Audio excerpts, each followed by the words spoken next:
লা ইলাহা ইল্লাল্লাহ এই কত সুন্দর মদিনা কেমনে যাব জানি না হে কত সুন্দর মদিনা কেমনে যাব জানি না এই রে দয়া করো দয়াল আল্লাহ দয়া করো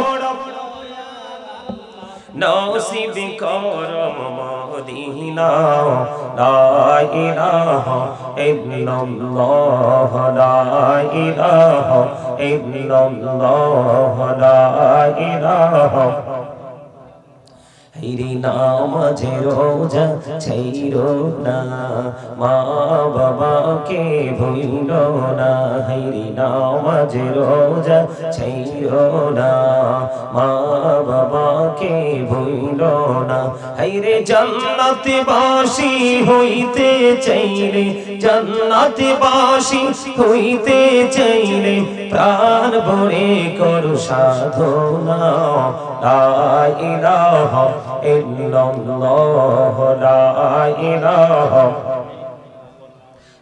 লা ইলাহা ইল্লাল্লাহ লা ইলাহা লা ইলাহা ইল্লাল্লাহ মুহাম্মাদুর রাসূলুল্লাহ সাল্লাল্লাহু আলাইহি ওয়াসাল্লাম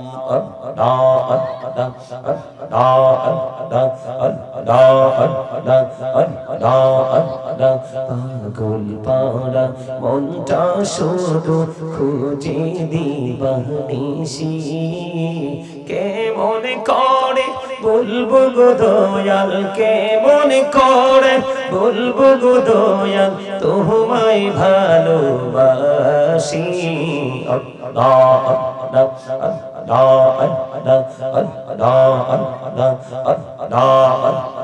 এই পৃথিবী বড়ই নিঠুর নেই তো ভালোবাসা আওয়াল খেরে পাবো গো তোমায় আওয়াল খেরে পাবো গো তোমায় এই তো মনে আশা আল্লাহুম্মা سيدنا مولانا محمد وعلى آل سيدنا محمد اللهم صل على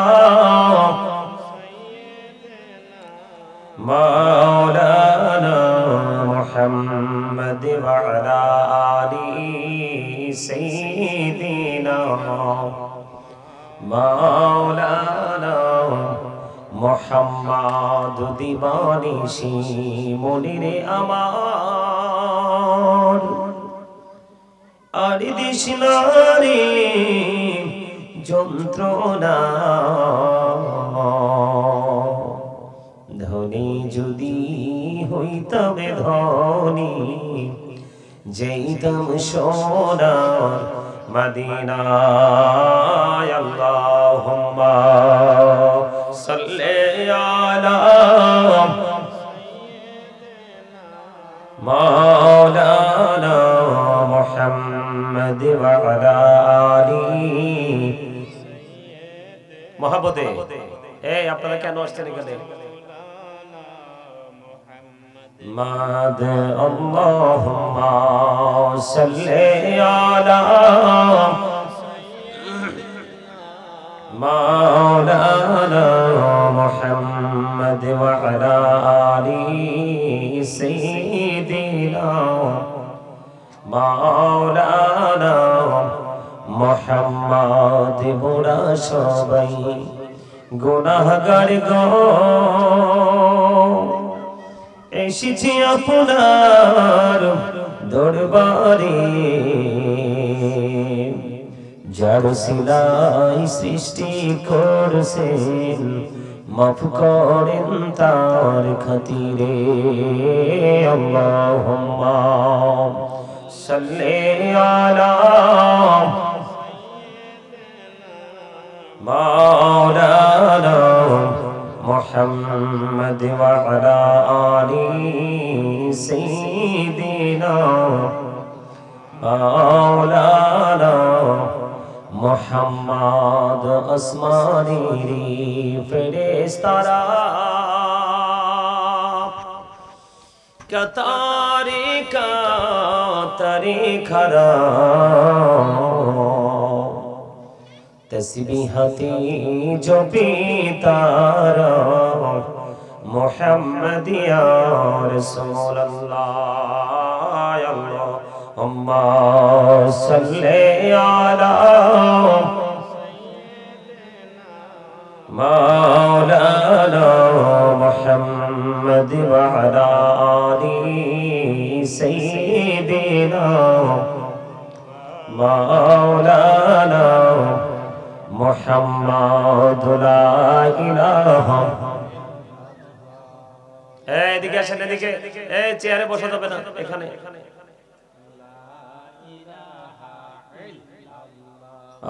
লা ইলাহা লা ইলাহা ইল্লাল্লাহ লা ইলাহা এই মাহফিল কমিটির লোক কই আপনি সবগুলো চেয়ার বাড়িতে পাঠান জান এখান থেকে সবগুলো চেয়ার বাড়িতে পাঠান ভিতরে পুরো প্যান্ডেলের ভিতরে যারা পায়ের সমস্যা অসুস্থ তারা বসবে চেয়ারে লা ইলাহা ইল্লাল্লাহ লা ইলাহা ইল্লাল্লাহ এই কত সুন্দর মদিনা কেমনে যাব জানি না হে কত সুন্দর মদিনা কেমনে যাব জানি না এই রে দয়া করো দয়াল আল্লাহ দয়া করো নসিব করম মদিনা লা ইলাহা ইল্লাল্লাহ লা ইলাহা ইল্লাল্লাহ লা ইলাহা হিরি নামাজে রোজা ছাইরো না মা বাবাকে ভুলো না হিরি নামাজে রোজা ছাইরো না মা বাবাকে ভুলো না হাইরে জান্নাতে বাসী হইতে চাইলে জান্নাতে বাসী হইতে চাইলে প্রাণ ভরে করো সাধনা লা ইলাহা ইল্লাল্লাহ লা ইলাহা লা ইলাহা ইল্লাল্লাহ লা ইলাহা লা ইলাহা ইল্লাল্লাহ মুহাম্মাদুর রাসূলুল্লাহ সাল্লাল্লাহু আলাইহি ওয়াসাল্লাম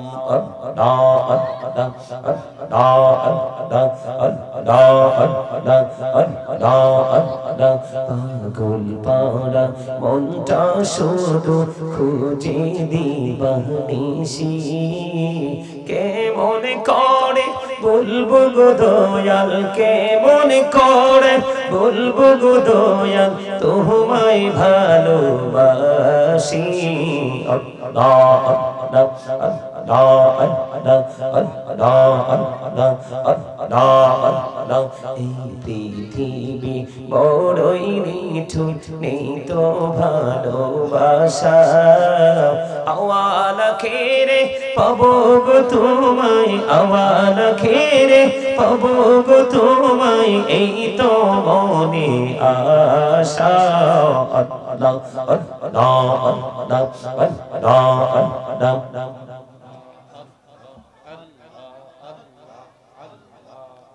لا إله إلا الله محمد رسول الله صلى الله عليه وسلم উপস্থিত সম্মানিত উপস্থিতি আজকে পীর কামেল মরহুম হযরত মাওলানা হুসাইন আহমেদ খান রাহমাতুল্লাহ আলাইহি ওরফে দুলা মিয়া মৌলভী সাহেবের প্রতিষ্ঠিত ঐতিহাসিক 41তম বার্ষিক ওয়াজ দোয়া মাহফিলের আয়োজন করা হয়েছে।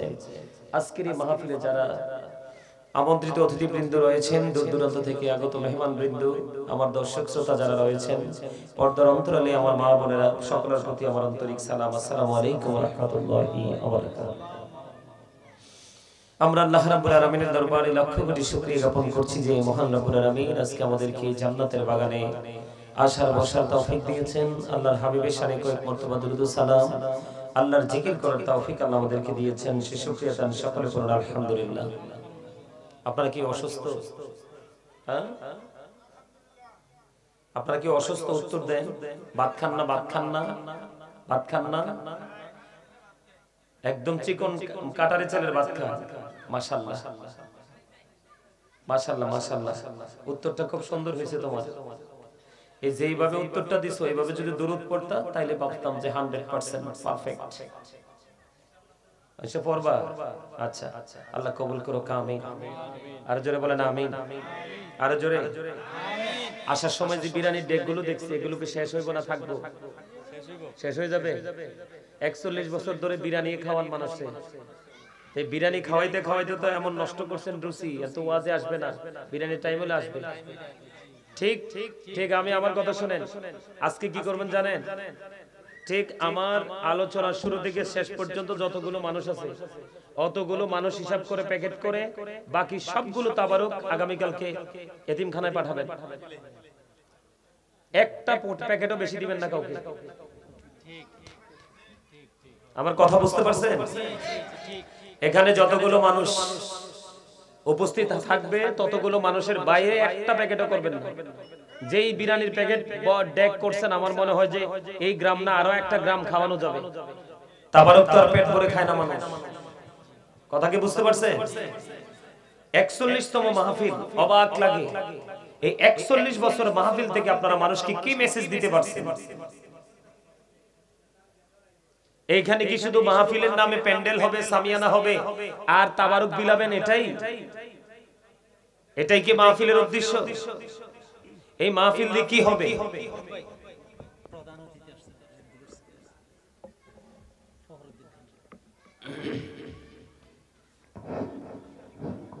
আমাদের মধ্যে উপস্থিত হয়েছেন আজকের এই মাহফিলের সম্মানিত প্রধান অতিথি, দেলিপাদাইশার গ্রামের কৃতি সন্তান, ব্রাহ্মণবাড়িয়া জেলা জজকোটের সম্মানিত পিপি, কসবা উপজেলার সম্মানিত বিএনপির সভাপতি জনাব অ্যাডভোকেট ফখরুদ্দিন আহমেদ খান সাহেব। আমাদের মধ্যে আজকের এই মাহফিলের সম্মানিত প্রধান অতিথি জনাব অ্যাডভোকেট ফখরুদ্দিন আহমেদ খান আমাদের মধ্যে উপস্থিত হয়েছেন। ফখরুদ্দিন আহমেদ খান সাহেবকে আজকের এই মাহফিলের আসন অলঙ্কৃত করার জন্য আমি বিনীতভাবে অনুরোধ করছি। সম্মানিত প্রধান অতিথি ফখরুদ্দিন আহমেদ খান সাহেব। ওয়ালাইকুম আসসালাম ওয়া রাহমাতুল্লাহি ওয়া বারাকাতুহু। জি, কেমন আছেন আপনি?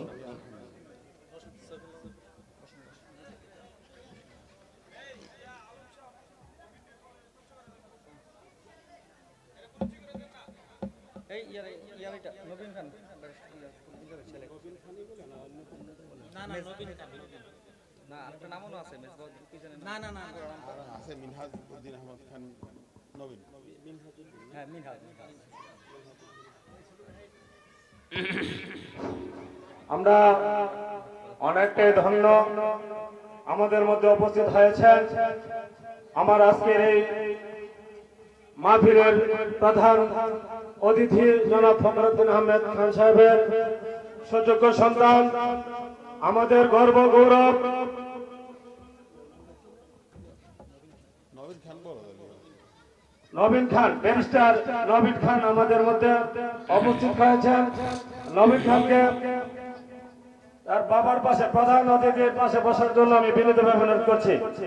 আমাদের গর্ব ব্যারিস্টার নবীন খান আমাদের মধ্যে উপস্থিত হয়েছেন। নবীন খানকে তার আসনে বাবার পাশে বসার জন্য আমি বিনীতভাবে অনুরোধ করছি।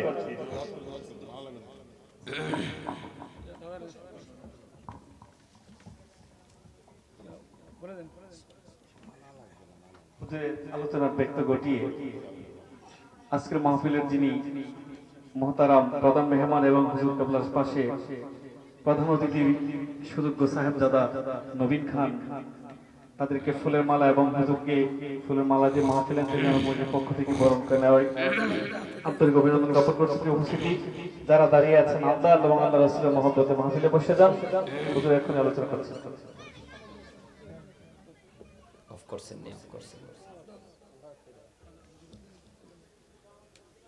সম্মানিত উপস্থিতি, আমি আপনাদেরকে যেটা বলতে এই বাচ্চাগুলোকে থামান না কেন? আপনাদের কোনো কিছু ঠিক নাই। এই যে বাচ্চাগুলো শুরু থেকে ডিস্টার্ব করতেছে, এদিক দিয়ে ওদিক দিয়ে দৌড়াদৌড়ি করতেছে, আওয়াজ দিতেছে। সম্মানিত উপস্থিতি, আমি আপনাদেরকে বিনীতভাবে অনুরোধ করব, কে আসবে না আসবে সেটা আমি জানি না। আল্লাহ যার নসিবে হেদায়েত রাখছে, যার নসিব খুশ নসিব সে আসবে, আর যার নসিব মন্দ বদনসিব তার পক্ষে আসা সম্ভব হবে না। আমি আপনাদেরকে বলি, এই পৃথিবীটাই কিন্তু সব না। এই পৃথিবীটা কি? সব অপরাধের মূল হলো দুনিয়ার প্রেম। দুনিয়ার প্রেম হলো সব অপরাধের মূল। কথা বুঝতেছেন আমার? এদিক তাকান। কথা বলার সময় কথা মন দিয়ে শুনবেন। এই চামড়াটা, বডি স্ট্রাকচারটা, এটা কিন্তু আসল নয়। এটা জাস্ট একটা ফর্মালিটি, খাঁচা। পাখি রাখার জন্য আল্লাহ বডিটা বানাইছে।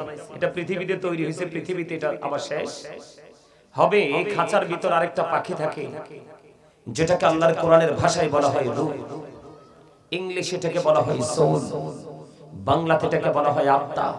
আল্লাহ বলেছেন কওলির রূহু মিন আমরি রাব্বি। আল্লাহ বলেছেন সে the soul is the order of my Lord. আত্মাটা হলো জাস্ট আল্লাহর ওয়ার্ডার, নির্দেশ। এটা স্থান পরিবর্তন করে, প্লে চেঞ্জ করে। আত্মার কোনো ক্ষয় নেই, আত্মার কোনো বিনাশ নেই, আত্মার কোনো মরণ নেই। আসল আপনার বডিটা নয়, আসল কিন্তু আপনার এই দেহটা। আর আপনার এই দেহটা আসল নয়, আসল হচ্ছে আপনার কি? আত্মাটা। এখানে আপনি বসেছেন, আপনার বডিটা এখানে আছে, দেহটা এখানে আছে, কিন্তু আপনার মনটা এলোমেলো ভাবে চতুর্দিকে ছোটাছুটি ঘোরাঘুরি করতেছে, বিচরণ করতেছে। এখানে বসে কিন্তু আপনি কোনো কিছু নিতে পারবেন না। এখান থেকে কোনো ধরনের কোনো বেনিফিট আপনার নসিবে নাই। এজন্য আমি আপনাদেরকে বলবো, মন দিয়ে যেখানে যান। আমাদের দেশে মানুষ নামাজ পড়ে না, পড়ে, কিন্তু চুরি কি বন্ধ আছে? ডাকাতি কি বন্ধ আছে? মিথ্যা কথা কি বন্ধ আছে? অন্যায় অত্যাচার জুলুম কি বন্ধ আছে? নাই। তার কারণ কি জানেন? এগুলো চলমান থাকার কারণ হচ্ছে সে প্রকৃত নামাজি হতে পারে না। আপনারা জানেন এখনকার মানুষের নামাজটাও কিন্তু ফর্মালিটি। দেখবেন জুম্মার দিনে যাবে, সবার পরে যাবে গেটআপ টেটআপ নিয়ে, কিন্তু বের হয়ে আসবে আবার সবার আগে। কিন্তু এরকম কমার্শিয়াল মুসল্লির জন্য কিন্তু আল্লাহ নিয়ামত বরাদ্দ রাখেনি। নিয়ামত বরাদ্দ রেখেছেন ওই মুসল্লির জন্য, যেই মুসল্লি সবার আগে মসজিদে যাবে এবং সবার পরে মসজিদে বের হবে। আল্লাহ রাসূল বলেছেন, সে সবার আগে মসজিদে এসে প্রথম কাতারে বসলো, তার আমলনামায় ওট কুরবানির সওয়াব। সুবহানাল্লাহ বলেন না কেন? এবং সে সবগুলো কাজ সম্পন্ন করে পরিপূর্ণভাবে পরিপূর্ণ নামাজ আদায় করে যখন সে মসজিদ থেকে সবার পরে বের হলো, তার বাড়ি যাইতে যতগুলো কদম লাগবে, প্রত্যেকটা কদমের বিনিময়ে বিনিময়ে 1 বছরের নফল ইবাদতের সওয়াব হবে, দেওয়া হবে। জোরে বলুন সুবহানাল্লাহ। তাহলে 50টা কদম লাগলে 50 বছরের নফল ইবাদতের সওয়াব। যদি মানসিকতাটাকে চেঞ্জ করা যায়, পরিবর্তন করা যায়, তাহলেই কিন্তু আমরা অনেক বেশি বেনিফিশিয়ারি হতে পারি। ঠিক কেন বলেন? তো এই মেন্টালিটি আমাদের মধ্যে নাই। এখন আমরা ডিজিটাল রূপে রূপান্তরিত হয়েছি। ঠিক কিনা বলেন? আজকে আপনাদের এই এলাকায় ঢোকার সময় দেখলাম যে রাস্তাটাও ভালো করে নাই। এত বড় বড় বিশাল বিশাল অবকাঠামো তৈরি হয়েছে। এই গ্রামের তুলনায় এগুলো বিশাল, কিন্তু মানুষ ইট পাথরের মধ্যে থাকতে থাকতে মানুষের মনগুলোও ইট পাথরের মতোই হয়ে গেছে। মনে রাখবেন, পৃথিবীতে যখন ইসলাম এসেছিল তখন ইসলাম গরিব ছিল, তখন পৃথিবীর অবস্থা ভালো ছিল না। যখন ইসলাম পরিপূর্ণতা পেয়েছে তখন পৃথিবীতে রহমত বরকতের কোনো কমতি ছিল না। তার এক্সাম্পল হলো এই যে আমার দাদাভাই বসে আছে। আমাদের যে সময়টা, ওই সময় ওনাদের চারপাশে রহমতে ভরপুর ছিল। এই যে এখানে একজন আছে দাদাভাই, না ভুল বলছি? খাবার দাবার মানে প্রত্যেকটা সেক্টরে, হায়াত বলেন, সৌন্দর্য বলেন, সব দিক দিয়ে তারা পারফেক্ট ছিল। কিন্তু তাদের তুলনায় এখন আমাদের সুস্থতা বলেন, খাবারের স্বাদ বলেন, আপনার গড়ায়ু বলেন, সবকিছু মিলিয়ে কিন্তু একেবারে ছোট হয়ে আসছে। আসছে কিনা? এটার জন্য দায়ী কে? আমরা। Thank you very much, absolutely right answer. একেবারে পারফেক্টলি বলেছেন। আল্লাহ কোরআন শরীফের সূরা ইউনূসের 44 নম্বর আয়াতে স্পষ্ট করে বলেছেন, ইন্নাল্লাহা লা ইয়াজলিমুন নাসা শাইয়্যান ওয়ালাকিন্নান নাসা আনফুসাহুম ইয়াজলিমুন। আল্লাহ বলেছেন আল্লাহ আল্লাহর বান্দার উপর জুলুম করে না, অত্যাচার করে না, বান্দা নিজেই নিজের উপর অত্যাচার করে। বান্দা কি নিজেই নিজের উপর অত্যাচার করে। আল্লাহ বলেছেন আল্লাহু লা ইউহিব্বুজ জালিমিন। যারা অত্যাচারী আল্লাহ তাদেরকে ভালোবাসে না, তাদেরকে পছন্দ করে না। আল্লাহ বলেছেন ওমানিজ জালিমিনা বিল আনসার। তারা যখন বিপদে পড়বে, আল্লাহ রাব্বুল আলামিন এটা প্রেজেন্টে হোক ফিউচারে হোক যেখানেই হোক, সে যখন প্রতিকূলতার মুখোমুখি হয়ে যাবে, সাফার করতে থাকবে, তখন কিন্তু সে কোনো হেল্পার খুঁজে পাবে না। আল্লাহ তার জন্য কোনো সাহায্যকারীও রাখে না। কথা কি বুঝতে পারছেন? আজকে আপনাদের এই দেলি গ্রাম না দেলি খানবাড়ি, এই দেলি খানবাড়ির আশপাশে যে মানুষগুলো, এত সুন্দর জান্নাতের বাগান তৈরি হওয়ার পরেও আপনারা আসতে পারেন নাই। আজকে কিন্তু কোনো অজুহাত নাই, আছে কোনো অজুহাত নাই, কিন্তু আপনারা আসতে পারেননি। আপনারা নিজের উপর নিজে জুলুম করেছেন। কেন? কারণ আপনার জীবনের প্রত্যেকটা সময়ের হিসাব আল্লাহর কাছে দিতে হবে। দিতে পারবেন সেদিন হিসাব? কোনোভাবে কি ফাঁক টাক খুঁজে কি বের হইতে পারবেন? সম্ভাবনা আছে? আল্লাহ বলেছেন ইন্না বাতশা রাব্বিকা লাশাদীদ। The seizing of Allah is difficult. আল্লাহর ধরা, আল্লাহর পাকড়াও বড় শক্ত, বড় কঠিন। খুব শক্ত করে ধরবে আল্লাহ বান্দাকে। উপায় আছে কোনো? আমার দিকে তাকান। লা ইয়ামুতু, সেখানে কোনো মরার সুযোগ নাই। People will not die that day. সেদিন মানুষ মরতে পারবে না। আল্লাহ বলেছেন ফিহা ওয়ালা ইয়াহইয়া, people will not be able to live that day. সেদিন মানুষ বাঁচতেও পারবে না। আল্লাহ বলেছেন ওমা হুম আনহা বিগাইবিন, people will not be able to escape that day. সেদিন মানুষ সেখান থেকে পালাতেও পারবে না, অদৃশ্য হতে পারবে না। উপায় আছে? কথা বলেন না কেন? উপায় আছে? কোন উপায় আছে? নাই। কি করবেন? আপনি কি মনে করেছেন আপনার ধন সম্পদ টাকা পয়সা এগুলো দিয়ে পার পেয়ে যাবেন? টেলিফোন করে পার পেয়ে যাবেন? প্রতিকূলতাকে অনুকূলে আনার জন্য কাউ না কারো সহযোগিতা নেবেন?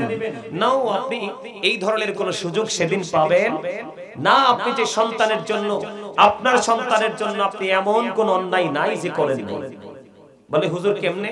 যে আপনি আপনার সন্তানের ভবিষ্যৎ রচনা করার জন্য নিজের ভবিষ্যৎকে কবরে পাঠিয়ে দিয়েছেন। কোরআন শরীফের 19 পারা সূরা শুআরা 88 নম্বর আয়াতে আল্লাহ বলেছেন ইয়াউমা লা ইয়ানফাউ মালু ওয়ালা বানুন। আপনার ধন সম্পদ সন্তান সন্ততি একটাও কাজে লাগবে না হাসরের দিন। কার জন্য এত পরিশ্রম করছেন? কার জন্য এত পরিশ্রম করতেছেন? কার জন্য? পৃথিবীর প্রেমে পড়ে করতেছেন না? কোরআন শরীফে সূরা আলে ইমরান 185 নম্বর আয়াতের শেষ অংশে আল্লাহ বলে দিয়েছেন ওয়ামাল হায়াতুদ দুনিয়া ইল্লা মাতাউল গুরুর। এই দুনিয়ার জীবন, এই পৃথিবীর জীবন একটা ধোঁকা। আপনি পৃথিবীর প্রেমে পড়েছেন, নিজেকে নিজে ধোঁকা দিচ্ছেন। এই জন্য আমি একটা গজল লিখছি, ছোট্ট করে একটু শোনাই। জুলুম যারা করলা বন্ধু, হারাইলা দুকুল, জনম জনম কি দিও তোমার হবে না মাসুল। একবার ভেবে দেখো না তোমার কোথায় ঠিকানা। একবার ভেবে দেখো না তোমার কোথায় ঠিকানা। এখনো তো আছে সময়, এখনো তো আছে সময়, বুঝো তোমার ভোর। জনম জনম কে দিও তোমার হবে না মাসুল। বৃষ্টি যখন আসে বন্ধু শীতল মরুভূমি, তওবা করো ক্ষমা পাবে বলে গেলাম আমি। বৃষ্টি যখন আসে বন্ধু শীতল মরুভূমি, তওবা করো ক্ষমা পাবে বলে গেলাম আমি। তোমার জীবন মোহনা কোথায় সে তো জানো না। তোমার জীবন মোহনা কোথায় সে তো জানো না। ক্ষমা যদি না পাও বন্ধু, ক্ষমা যদি না পাও বন্ধু, পাবে না তো কোন। জনম জনম কি দিও তোমার হবে না মাসুল। বলে জনম জনম কি দিও তোমার হবে না মাসুল। কথা কি বুঝতে পারছেন? কথা কি বুঝতে পারছেন আপনারা? হ্যাঁ, ওপারে যাওয়ার পরে ফিরে আসার সুযোগ নাই, কারো কাছ থেকে সহযোগিতা পাওয়ার সম্ভাবনা নাই। আছে? আপনি তো আল্লাহ বলেছে সূরা ইউনূসে যে আল্লাহ বান্দার উপর অত্যাচার করে না, বান্দা নিজের উপর অত্যাচার করে। পৃথিবীমুখী হওয়াই নিজের উপর নিজে জুলুম করার জন্য যথেষ্ট। বলে হুজুর আমি কি পৃথিবীমুখী না হলে চলবো কি করে? আপনি চলবেন যখন পৃথিবী নিয়ে ব্যস্ত থাকার কথা তখন ব্যস্ত থাকেন। এই মুহূর্তে তো আপনার পৃথিবীর কোনো কাজ নাই। রাতের কিছু অংশ 1 ঘন্টা 2 ঘন্টা 3 ঘন্টা সময় একটু দিনের উপর চর্চা করবেন, আলোচনা শুনবেন, সেটাও আপনি পারেন না। আপনি জান্নাতে যাওয়ার, আল্লাহকে পাওয়ার স্বপ্ন দেখেন কি করে? আমি আপনাকে স্টুপিড ছাড়া আর কিছুই বলতে পারবো না। কথা কি বুঝে আসছে?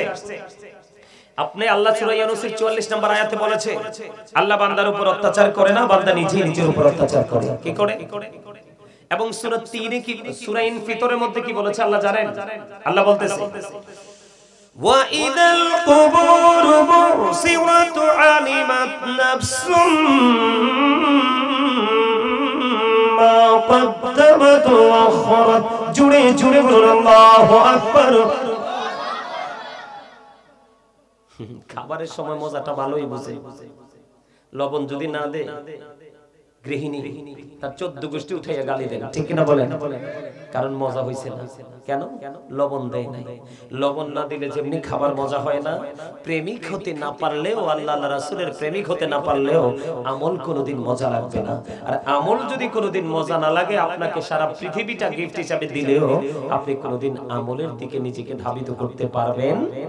আগে প্রেম করেন, আগে প্রেম শিখেন। টেনশন করার কোনো কারণ নাই। মসজিদে প্রকৃত মুসল্লির সংখ্যা হবে কম, পৃথিবীতে আমাদের মাঝে প্রকৃত সত্যবাদীর সংখ্যা হবে কম। কথা কি বোঝেন? প্রকৃত ঈমানদারের সংখ্যা হবে কম।